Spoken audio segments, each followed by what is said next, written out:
Hello friends, જય શ્રી કૃષ્ણ. મારા કિચનમાં તમારું સ્વાગત છે. આજે આપણે બનાવીશું નવી રીતથી નવા ટેસ્ટમાં લીલી તુવેરના વડાની રેસીપી. લગભગ આપણે લીલી તુવેરમાંથી કચોરી બનાવીએ છીએ, પણ કચોરી બનાવતી વખતે બહારનું લેયર મેંદામાંથી બનાવતા હોઈએ છીએ. તો ઘણા લોકો મેંદો ખાવાનું પસંદ નથી કરતા, અથવા તો ઘણીવાર કચોરીનું બહારનું લેયર બનાવવામાં ફાવટ નથી હોતી. તો તેના માટે આ બેસ્ટ અને સિમ્પલ રેસીપી છે. તો વિડીયોને બિલકુલ સ્કીપ કર્યા વગર અવશ્ય જોજો. તો ચલો આજની મજેદાર રેસીપી બનાવવાનું સ્ટાર્ટ કરીએ. સૌથી પહેલા ચટપટા સ્વાદ સાથે અને નવી રીતે લીલી તુવેરના વડા બનાવવા માટે મિક્સર જારમાં 150 ગ્રામ એકદમ સરસ ફ્રેશ લીલી તુવેરના દાણા લીધા છે. સાથે 50 ગ્રામ ફ્રેશ વટાણા લીધા છે. વટાણા ઉમેરવા બિલકુલ ઓપ્શનલ છે, ના ઉમેરવા હોય તો સ્કીપ કરી શકો છો. હવે કોઈ પણ પ્રકારનું પાણી ઉમેર્યા વગર આને અધકચરા ક્રશ કરી લઈએ. પલ્સ મોડમાં ચાલુ બંધ કરીને ક્રશ કરવાના. તો બસ આ રીતના અધકચરા તુવેરના દાણાને ક્રશ કરવાના છે. હવે મસાલો બનાવવા માટે કડાઈમાં 2 ટેબલ સ્પૂન તેલ ગરમ મૂકીશું. તેલ ગરમ થાય એટલે 1 ચમચી રાઈ મેથી ફૂટે એટલે 1/4 ટીસ્પૂન હિંગ ઉમેરીશું. સાથે 1 ટીસ્પૂન વરિયાળી, 1 ટેબલ સ્પૂન કાજુના ટુકડા, સાથે 1 ટેબલ સ્પૂન સફેદ તલ ઉમેરીને સારી રીતના મિક્સ કરી લઈએ. ત્યારબાદ 1 ટેબલ સ્પૂન કિસમિસ ઉમેરીશું. કાજુ અને કિસમિસ ઉમેરવા બિલકુલ ઓપ્શનલ છે, ના ઉમેરવા હોય તો સ્કીપ કરી શકો છો. હવે કાજુ અને કિસમિસને તેલમાં ફ્રાય કરી લઈએ એટલે કાજુ સરસ ક્રિસ્પી થઈ જશે. હવે 2 ટેબલ સ્પૂન આદુ મરચાંની પેસ્ટ ઉમેરીશું. આ સ્ટેજ પર તમારે લસણ ઉમેરવું હોય તો 1 ટેબલ સ્પૂન લસણની પેસ્ટ ઉમેરી શકો છો. ગેસની સ્લો ફ્લેમ પર આદુ મરચાંની કચાશ દૂર થાય તેટલા તેને સાતળી લઈએ. આદુ મરચાંની પેસ્ટ સતળાઈ જાય એટલે તેમાં 1 ટીસ્પૂન હળદર પાવડર અને સ્વાદ અનુસાર મીઠું ઉમેરીશું અને ગેસની સ્લો ફ્લેમ પર મસાલાને થોડા સાતળી લઈએ. હવે આપણે તુવેરના દાણા અને વટાણાને અધકચરા ક્રશ કરીને તૈયાર રાખ્યા છે તે ઉમેરી દઈએ અને ગેસની સ્લો ફ્લેમ પર સારી રીતના મિક્સ કરીને 1 મિનિટ હલાવતા રહીને તેને કૂક કરી લઈએ. થોડું કૂક થાય એટલે તેમાં આપણે 2 ટેબલ સ્પૂન પાણી ઉમેરીશું. પાણી ઉમેરવાથી આપણા મિક્સરમાં વરાળ બનશે એટલે આપણું આ તુવેરના દાણાનું મિક્સર છે તે પ્રોપર કૂક થઈ જશે. હવે ઢાંકીને ગેસની સ્લો ફ્લેમ પર 2 થી 3 મિનિટ કૂક થવા દઈશું. 3 મિનિટ જેવું થયું છે. ઢાંકણ ખોલીને જોઈએ તો તમે જોઈ શકો છો પાણી બધું બળી ગયું છે અને ક્રશ કરેલા તુવેરના દાણાનું મિક્સર પણ સારું એવું કૂક થઈ ગયું છે. હવે આ મિક્સરને બાઇન્ડિંગ આપવા માટે આ સ્ટેજ પર 100 ગ્રામ ચોખાના પૌવાને મેં પલાળીને નિતારીને રાખ્યા હતા તે ઉમેરી દઈએ. પૌવાથી આપણા મિક્સરમાં સરસ બાઇન્ડિંગ આવશે. સાથે 2 ટેબલ સ્પૂન સૂકેલા નાળિયેરનું છીણ ઉમેરીશું. 1 ટેબલ સ્પૂન ખાંડ, 1 ટીસ્પૂન ગરમ મસાલો, 1 ટેબલ સ્પૂન લીંબુનો રસ ઉમેરીને ગેસની સ્લો ફ્લેમ પર સારી રીતના મિક્સ કરીને કૂક કરી લઈએ. જે લોકોને કચોરી બહુ ભાવતી હોય પણ કચોરીનું બહારનું લેયર બનાવવામાં એટલી બધી ફાવટ ના હોય તેના માટે એકદમ સિમ્પલ અને સહેલી રેસીપી છે. બસ આ રીતના મસાલો તૈયાર કરો અને બટેટા વડાનું બેટર તૈયાર કરીને તેમાં ડીપ કરીને ફ્રાય કરો એટલે તમને કચોરીનો ટેસ્ટ જ આ વડામાં મળી જશે.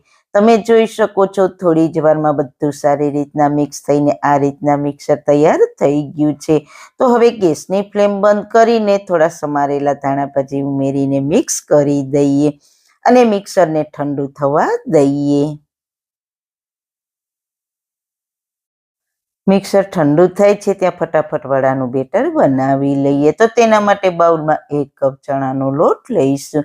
સાથે વડાનું બહારનું લેયર એકદમ ક્રિસ્પી બનાવવા માટે 2 ચમચી ચોખાનો લોટ ઉમેરીશું. હવે તેમાં સ્વાદ અનુસાર મીઠું ઉમેરીને થોડું પાણી ઉમેરતા જવાનું અને મિક્સ કરતા જવાનું અને બટેટા વડાનું બેટર બનાવીએ તેવી થિકનેસ વાળું બેટર બનાવવાનું છે. બધું સારી રીતના મિક્સ કરીને રિબનની જેમ પડે તેવી થિકનેસ વાળું બેટર બનાવ્યું છે. હવે આને ઢાંકીને 10 મિનિટનો રેસ્ટ આપીશું. બેટર રેસ્ટ કરે છે ત્યાં આપણું મિક્સર ઠંડુ થઈ ગયું છે, તો તેમાંથી આપણે બોલ્સ બનાવી લઈએ. થોડું મિક્સર હાથમાં લઈને જોઈએ તો સરસ બાઇડિંગ સાથે બોલ્સ સારા વળે છે. આ સમયે તમારા મિક્સરનું બાઇડિંગ ના આવતું હોય, છૂટું પડી જતું હોય તો આ સ્ટેજ પર એક બાફેલા બટેટાને મેશ કરીને ઉમેરી દેવાનું અને મિક્સ કરી દેવાનું, એટલે પરફેક્ટ થઈ જશે. તો આ જ રીતના આપણે બધા જ બોલ્સ વાળી લઈએ. તો બધા જ વડાના બોલ્સ તૈયાર કરી લીધા છે. ત્યાં આપણા બેટરને પણ 10 મિનિટ થઈ ગઈ છે અને બેટર સારી રીતના સેટ થઈ ગયું છે. તો આ સ્ટેજ પર ચપટી ખાવાના સોડા ઉમેરીશું. સોડાની ઉપર 1 ટીસ્પૂન ગરમ તેલ ઉમેરીને વિસ્કરની મદદથી સારી રીતના મિક્સ કરી લઈએ.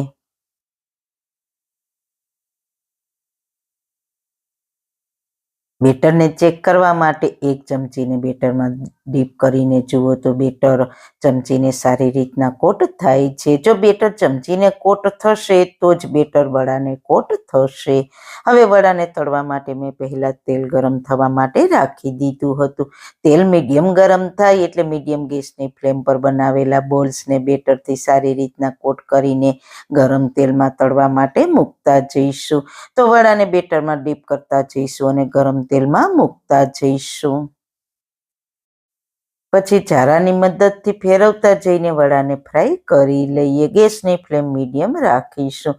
જો ગેસની ફ્લેમ હાઈ હશે તો વડા ઉપરથી લાલ થઈ જશે અને અંદરથી કાચા રહેશે, અને લો ફ્લેમ પર તળશો તો વડા તેલને એબ્ઝોર્બ કરશે. એટલે મીડિયમ ગેસની ફ્લેમ પર વડાનો કલર બદલાય અને ઉપરથી ક્રિસ્પી થાય ત્યાં સુધી તળીશું અને ફેરવતા રહીશું. તમે જુઓ વડાનો કલર બદલાઈને સરસ ક્રિસ્પી થઈ ગયા છે. તો તેને ચારા વડે પ્લેટમાં લઈ લઈએ. વડાને તળાતા લગભગ 6 થી 7 મિનિટનો સમય લાગે છે. તો આ જ રીતના બધા જ વડા તળી લઈએ. હવે તૈયાર થયેલા વડાને ખજૂર આંબલીની ચટણી અને તળેલા મરચાં સાથે સર્વ કરીશું. તો તૈયાર છે. તમે લીલી તુવેરની કચોરીને ભૂલી જશો તેવા તુવેરના વડા.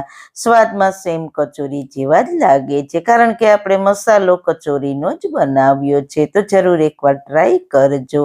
સારું ખાઓ, ખુશ રહો. આવી સરસ રેસીપી જોવા માટે તમારો ખૂબ ખૂબ આભાર.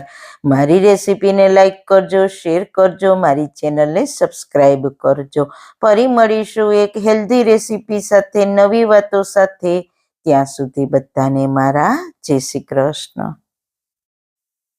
વાળના તમામ પ્રકારના પ્રશ્નો સોલ્વ કરતું 42 જડીબુટ્ટીઓથી બનાવેલું ઔષધિ તેલ, જે અમે લોકો જાતે જ ઘરે તૈયાર કરીએ છીએ, કોઈ પણ કેમિકલ્સના ઉપયોગ વગર. બિલકુલ નેચરલ છે. 42 જડીબુટ્ટીઓ ભેગી કરીને લોખંડની કડાઈમાં ઔષધિ તેલ તૈયાર કરવામાં આવે છે. જો તમારે ખરીદવું હોય તો તેના ઓર્ડર અમે લઈએ છીએ. ઓર્ડર કન્ફર્મ કરવા માટે વોટ્સએપ નંબર સ્ક્રીન પર જોઈ શકો છો. જો તમારે આ તેલનો પૂરો વિડીયો જોવો હોય તો તમને આ ચેનલ પર મળી જશે અને ડિસ્ક્રિપ્શન બોક્સમાં લિંક પણ મૂકેલી છે.